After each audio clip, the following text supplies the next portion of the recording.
বেরোচ্ছি, যাচ্ছি একটু বেলুন আর একটা কেক আনতে। তো সামনে আমাদের বাড়ির সামনেতেও দোকান আছে, ওখান থেকেই কেকটা আনবো। সবসময় আমি যেখান থেকে নিই আর কি, কেকস অ্যান্ড ব্রেড, দারুণ কেক বানায়। তো এখান থেকে সবসময় আমরা নিই, যাই এখন। আর হালকা পাতলা স্ন্যাক্স টেক্স আনবো আর এই যে চলে এসেছি আমরা দোকানে। এখন দেখি কোনটা নিতে পারি, একটু চুজ করে নিই। চলো,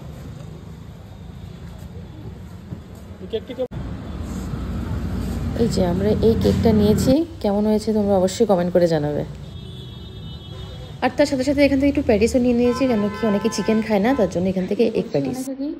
এসে আমি অলরেডি এখানে দেখো ডিম কষাও করে ফেলেছি। এখন সবাইকে ডেকেছি আসার জন্য, সবাই আসছে। এখন আমি জাস্ট কেকটা খুলে এই প্লেটটার মতো রাখবো।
তৈরি করা হচ্ছে, এটা আমরা মা ওরা আসলে আর মুখকে দেবো। আমরাও খাই কিছু সব খাবো। মোটামুটি 9:30টার মতো। এখন মনের জন্য খাবার বাড়ছি, কেন কি আজকে যেহেতু মন স্কুলে চলে গেছে দুপুরে, তার জন্য বার্থডে লাঞ্চ আমি ওকে দিতে পারিনি। তো ওই জন্য রাতেই আমি করেছি, কিছু না বেশি না, হালকা পাতলা জাস্ট একটু লাইট একটু পোলাও করলাম, 5 রকমের ভাজা,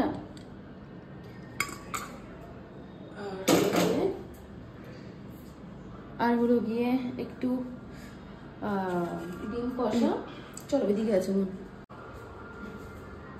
এটা মার জন্য রেডি করে রেখেছি। মা অলরেডি ডাক্তারের চেম্বারে আছে, এখন আসতে পারেনি। কখন মানে এসেছিল চেম্বারে, বুঝতেই পারছো অবস্থা খুব খারাপ। আচ্ছা এনিওয়ে, এই যে এটা হলো গিয়ে লাউয়ের ছোকলা ভাজা, 5 রকম হয়ে গেল দেখো মন। এটা হলো গিয়ে লাউয়ের চিকলা ভাজা, এটা হলো আলু ভাজা, যেখানে আমি যেখানে জাস্ট নুন দিয়েছি, হলুদ দিইনি। গাজর আছে, বিনস আছে। তাহলে কটা হলো? 1 2 3, 1 2 3 4। ওকে, বেগুন ভাজা অলরেডি আছে। ওকে, আমাদের অলরেডি খাওয়া হয়ে গেছে। মন তো অনেক খেয়ে নিয়েছে, দিয়েছি, তোমরা দেখেছো অলরেডি। তো লাস্ট যেহেতু এখন 12টা বাজেনি, মনকে সবাই একটু উইশ করে দাও, হ্যাপি বার্থডে। যাই হোক, হালকা পাতলা কিছু করিস, কেন কি এক্সাম তো, ওই জন্য বেশি কিছু করি না। সবসময় এই টাইমেই পড়ে ওর বার্থডে। কি করবো মন বলো।